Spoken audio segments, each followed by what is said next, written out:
Skandal në drejtorinë e Arkivës së Shtetit në Korçë. Persona të pa identifikuar kanë vjedhur dhe dëmtuar institucionin që ruan dokumente të rëndësishme shtetërore, fakt për të cilin askush nuk është shqetësuar deri më tani. Gjithçka është bërë pas kësaj vjedhje ka qenë vetëm një inventar çfarë të kap syri nga drejtuesit e institucionit, ndërkohë që ende në këto momente askush nuk e di nëse me sendeve të vjedhura janë marrë edhe dokumente.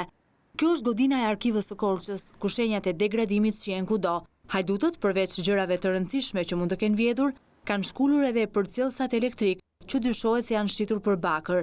Skandaloz është fakti se në këtë godinë mungon çdo lloj mase sigurie. Drejtoresha e Arkivës së Korçës, Fioralba Vukatana, pohon vjedhjen që është bërë në institucion, duke theksuar se e ka konstatuar në shtat korrik, ditë në të cilën është bërë edhe denoncimi nga ana e saj në polici.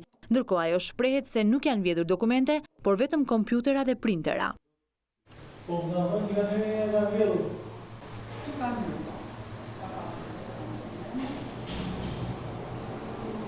Sa problem?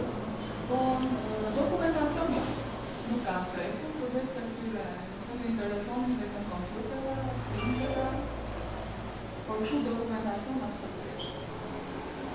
Në po inventar? Po? Inventar, kam që nuk ishte dokumentacion. Një ka inventar, në një bërë?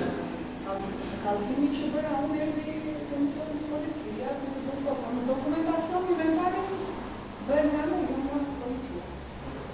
Ju këtu në sa pashu, në shëndarë dusë të si të i mëndë, dhe pak si shëndarë dusë? Po, në shikon. Kjo ka qenë objekti vjedhjes, së zhërë? Objekti vjedhjes, po këtu sepse unë isha të tash kompjuter, printer. Qa ka marrë? Ka vetëm kompjuterin, Po? edhe printer. Ka gjëra shumë absolutisht, fotokopje, jo, munda, jo, së ishin interesuar, se ishin me dëmton ndoshta.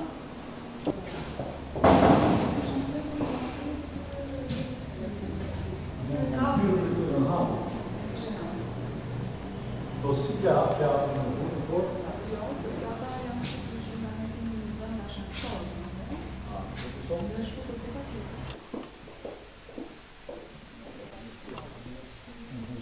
Dhe këshem një gjande. Por kështu dokumentacion absolutisht përveç tash të gjëra materiale.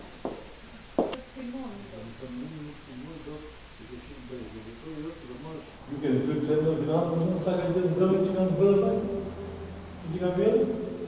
Ka që në finanë? Po. Dhe ju arritë të bërë për në një ditë të gjithë ventajnë? Po jo, ajo s'ka ka 2 muaj që ka. Po, dhe në qimë policisë bëhatë mesme. Gjatë ditë kemi bërë denoncimi. Jo që atë gjithë atë momentu. Skandali thellohet edhe më tej kur drejtori i përgjithshëm i Arkivës Qendrore të Shtetit Gjet Ndoi në një bisedë telefonike me gazetarin Artur Çani i konsideron dokumentat që mbaheshin në këtë institucion si të parëndësishme. Në shparë sepse ka shku qyeve në gjashtë apo nga policia. Dërsa për arkivin në shparë edhe dokumentet jenë inventarizuar, sa dhe që duke shumë të inventarizuar dhe duke... Po të bërë një inventar të arshivës që ka, sa kohë duhet për të inventarizuar gjithë dokumentat që janë në një arshiv, që janë në arshiv në Korçës. Kam ide që do shumë kohë. Dhe jam pa, nesër në kemi bomë. Po ka bërë këtë pjesën ku konsorcion sa qyve në gjashtë dhe dhirë se ku ka kalu dokumentet e arkivave me kënë të notisë dokumenteve që ka arkivit qendrore. Në shumë dokumenta se duhet kuj futën hajdu të krejtë Korçë, nuk i duhet kuj trekin, se s'ka interes për ta asgjon. Janë dokumenta ndërmarrë, se dokumenta e kupton apo jo? Dokumentet që lidhen me rutinë që mund të kenë. Dokumentat që prodhohen sot, që janë nga koha e Partisë Bujqësore deri sot. Në vazhdën e këtij skandali, mësohet se në Arkivën e Korçës mungojnë edhe rojet e objektit, çka bën që kushdo mund të hyjë të dalë sa herë të dëshirojë, ndërsa pronësia e objektit është një tjetër çështje për të zgjedhur. Ata ku me qira, apo jo, jetoj ku me qira, apo pa qira?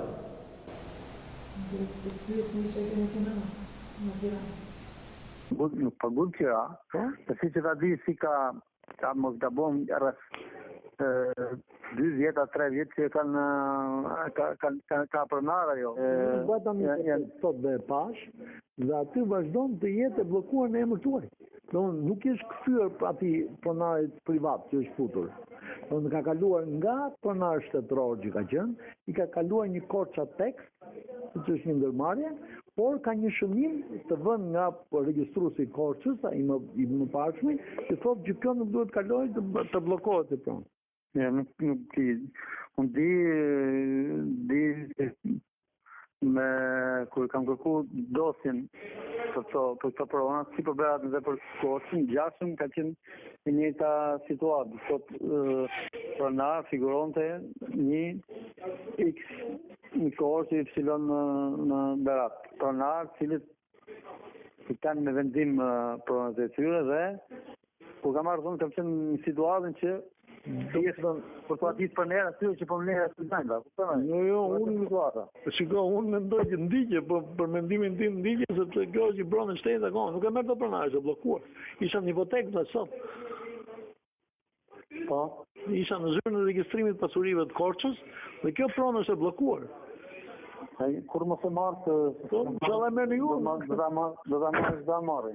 Unë të vete këtoni edhe në berat 2, në 2 rastet kam hyrë në bisedimin me Ministrinë e Mbrojtjes për të marrë prona, për të bërë kalim kapital nga shteti në shtet, nga Ministria e Mbrojtjes tek arkivi, për këtë nevojë. Ajo në 2 rastet kemi në proces mundësia që të marrin ndërtesë në qendrën e qytetit. Atë vërtetë që ta them, unë nuk kam pranuar të bëj as investim atje sepse ishte pronë huaj. Nuk mund ta bëj, ishte skelje, mund të vërtetohet që është e imja. Çfarë bëhet për ta ruajtur më, sepse nesër mund të ndodhë një njëjta gjë prapë. Për ta ruajtur çfarë? Nëse hyn një nesër dhe merr prapë. Për vjedhje ke fjalë. Po, mund të ndodhi, po as pak e vështirë që të ndodhi sepse sistemi i alarmit funksionon dhe nuk është si atje, përse është mund të qenë, dhe jetë mund të qenë besoj për punë javës, dhe jetë mund të qenë dhe të Korçës. Kjo është ashtu. Edhe mbi qyra policisë e ka është më lehtë për të bërë, se jemi në mes qytetit, nuk kemi jashtë qytetit. Koeficienti i sigurisë është më i lartë. Nuk ka ndodhur, do të thonë që kemi vjedhje të arkivave. Do të thotë Korçës është e vetmja? 3-4 muaj. Është e vetmja kjo Korçës? S'ka pas raste të tjera? Ja, nuk do të thonë dinin tim s'ka fjalë se të ketë pas vjedhje. Pavarësisht se nuk kemi vendroje grafike, ruajtje, por kemi në gjitha rastet patrullat e policisë e kanë përgjegjësinë mbi të shofin, përveç objekteve të rrethit veçantë të tjera që ka qyteti, shofi dhe arkivi. Kështu është. Nuk ka një sistem tjetër, siç është për shembull depoja në Tiranë dhe arkivi në Tiranë që e ruan policia edhe me vendroje. Kështu është sistemi për gjitha nivellet, në 12 arkiva që kemi. Vjedhja në arkivën e Korçës nuk dihet saktësisht se kur ka ndodhur, por konstatimi i saj është bërë mëngjesin e 7 korrikut nga drejtoresha e institucionit, ndërsa ende sot nuk ka një autor të identifikuar për ngjarjen. Mes gjithë kësaj situate, lindin dyshime se mos vallë kemi të bëjmë me një fshehje të qëllimit të vërtet.